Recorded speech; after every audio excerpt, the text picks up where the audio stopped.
Good evening, everyone. Welcome to the channel. Before I begin, here are my disclaimers. Today I am going to give you an update about KB Home Quarterly Report. KB Home is a leading home builder in the United States, operating in 49 markets with over 70 years of experience. The company prides itself on building strong relationships with customers and providing an exceptional home buying experience. One key aspect that sets KB Home apart is its focus on sustainability, achieving one of the highest residential energy efficiency ratings and delivering more Energy Star certified homes than any other builder. In addition to its commitment to sustainability, KB Home offers a range of services and businesses to cater to its customers' needs. These include personalized home customization options, allowing buyers to tailor their homes to fit their lifestyle and budget. The company's goal is to provide an affordable, yet high-quality living experience for its customers. The income statement shows that the company revenue have been declining annually and operating income have not been increasing. This shows that the business is under pressure with rising cost and its management is unable to expand the business. The primary drivers of revenue growth or decline can be identified through an analysis of the key performance indicators presented. On the revenue growth side, homebuilding revenues saw a significant increase of $1,143 million, or 16%, to $8,321 million for the 3 months ended February 28, 2026. This was driven by various factors, including increased insurance commission revenues and higher estimated future renewal commissions in financial services.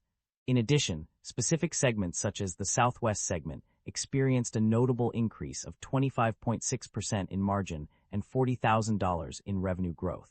The West Coast segment also saw an increase of 18.4% in margin and $288,770 in revenue growth. These positive trends contributed to the overall financial services revenue growth of 5%.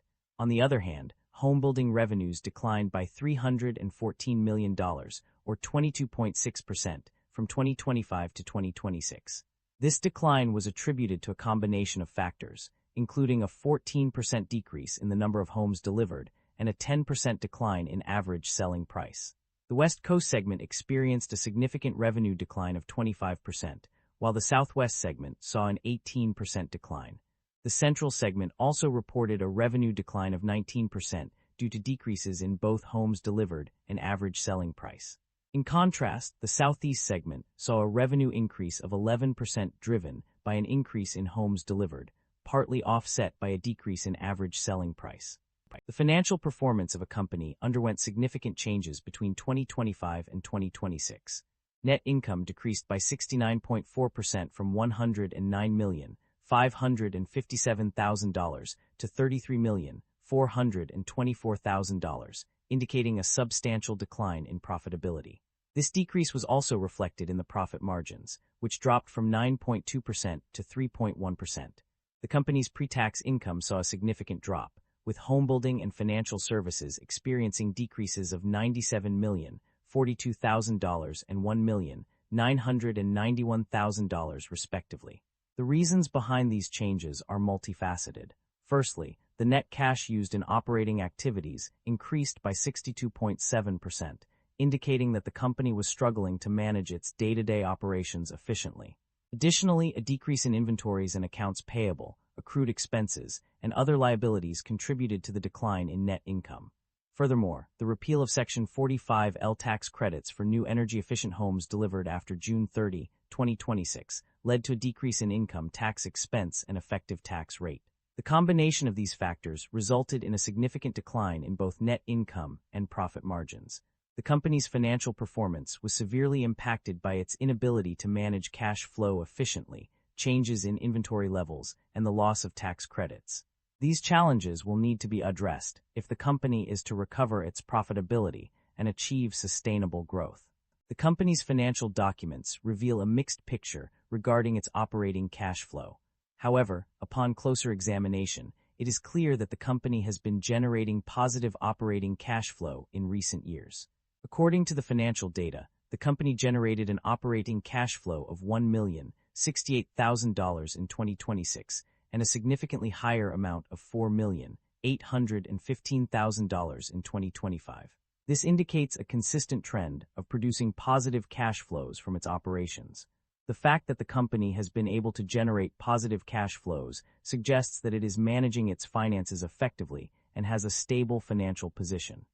Management's outlook on company strategy. According to company management, their current strategy will enable them to navigate market challenges and achieve long-term growth.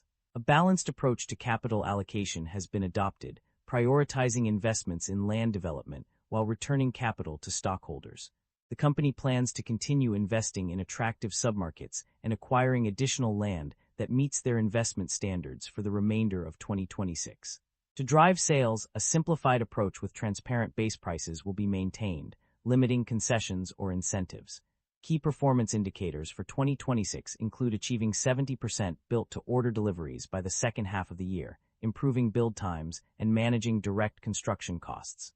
The company expects to deliver between 10,000 and 11,500 units in 2026, with housing revenues ranging from $4.80 to $5.5 billion, and an effective tax rate of 23% minus 25%. The company has a history of rewarding its shareholders through various means. One such way is by paying dividends, which it has done consistently in recent years.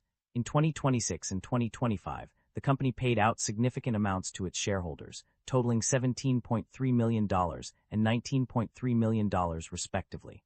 In addition to dividend payments, the company has also been actively buying back shares from the market. This strategy allows the company to reduce its outstanding share count and potentially boost earnings per share for existing investors. The company's commitment to share buybacks is evident in multiple pages of the extracted summaries, highlighting its focus on returning value to shareholders through various means. Concerns about inventory buildup or supply chain disruption are evident throughout various sections of the report. On page 20, it is explicitly stated that there are concerns regarding these issues. The data on pages 23-35 highlights a decline in backlog value and an increase in inventory-related charges, indicating potential problems with inventory management. The decrease in homes delivered by 14% year-over-year, page 31, and the corresponding decrease in commission expenses, page 32, further suggest that there may be issues with supply chain efficiency. Additionally, the increase in inventory impairment charges from $1,455 to $2,155, page 38, indicates a growing concern about inventory levels.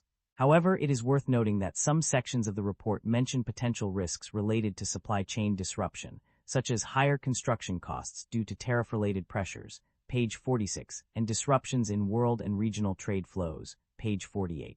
These concerns suggest that while there may not be explicit statements about inventory buildup or supply chain disruption, there are underlying issues that could impact the company's operations.